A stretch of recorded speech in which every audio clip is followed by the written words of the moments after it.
Roanoke is a small city in southwest Virginia, population 100,000. Because it's located in the Blue Ridge Mountains, people often think of it as having very mild summers compared to other southern cities. But the truth is that with climate change, summers here will look more like those of Tuscaloosa, Alabama in the next 50 years. Many people here don't have air conditioning or cannot afford to run air conditioners in the summer. My name is Theo Lim. I'm an assistant professor of urban affairs and planning at Virginia Tech. I'm also the lead PI on our NSF Civic Innovation proposal, Youth-Centered Civic Technology, Science, and Art for improving community resilience to extreme heat. The fact is that heat is already a problem in Roanoke. In 2020, the city participated in an urban heat mapping campaign that showed how temperature is unevenly distributed across the neighborhoods. Northwest Roanoke, which is predominantly black and low income, has some of the hottest temperatures in the city. These areas have the least amount of tree canopy cover and the highest amounts of heat-holding materials and infrastructures. Roanoke youth that have participated in our pilot urban planning and temperature data collection programs have already described heart-wrenching stories of their experiences with heat. For example, we heard from a young girl who was the one to call an ambulance when her grandfather had a heat stroke in their home. From a boy who told us he freezes water bottles in order to sleep with at night because his bedroom is so hot. From dozens of children who described noticing their parents and their siblings being quicker to anger when it was too hot inside the home.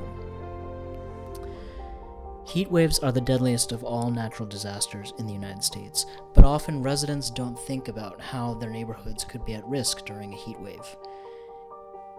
It can be difficult to get people to think about heat, planning for emergency shelters, or green infrastructure and trees when there are so many other pressing issues that they're facing. The neighborhoods that have the hottest temperatures are also the ones that are suffering from high levels of gun violence, eviction, and lack of affordable housing, systemic racism, and mass incarceration. Our question was, how do we relate the issue of heat more generally to overall neighborhood improvement, to community well-being, to the best outcomes for these residents defined by them? We've been partnering with existing organizations that already work with youth and family development in Roanoke. These are organizations that are already doing community development, that know about the traumas here and the community resilience. We want to launch a series of STEM and arts activities with youth that will elicit stories of how residents experience heat and urban nature. The goal will be to build interorganizational relationships and connectivity through the task of planning for heat, and to do so in a trauma-informed way. We'll also have a 9-month workforce development program that will pair high school students from the hottest neighborhoods with urban planning students from Virginia Tech to collect data and make plans for their own neighborhoods.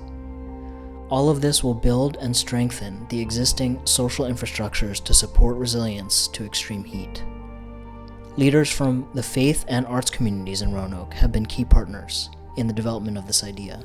Know that surviving extreme heat happens at a higher rate when you have a strong community. It's important to meet people where they are, and one place where people are in this neighborhood is in their churches, in their communities of faith. So we're hoping to work with the faith communities in order to make those important community connections for the success of this project.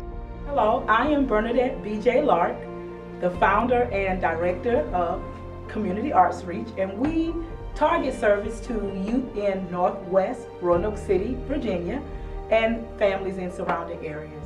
Arts has the power to bring a core focus on how much joy there can be when we come together in fellowship for a common cause. We creatively want to address climate change, especially understanding how heat can disrupt lives, but we know there are solutions. Our project will bring together the youth-collected data, youth-produced arts and oral histories, and plans to increase community heat resilience together into a digital hub that will be used to link lived experiences with quantitative data and community visions for the future. The hub will also be used to disseminate information about emergency cooling shelters and will eventually be hosted by the city of Roanoke. The project pulls together three key kinds of infrastructure that are necessary for community resilience to extreme heat. 1. The social infrastructures of community connection, governance capacity, and cooperation. The digital infrastructure, connecting community data, experience, and knowledge to plans. And 3. The physical infrastructures of place, green infrastructure, parks, trees, and community spaces to help residents keep cool.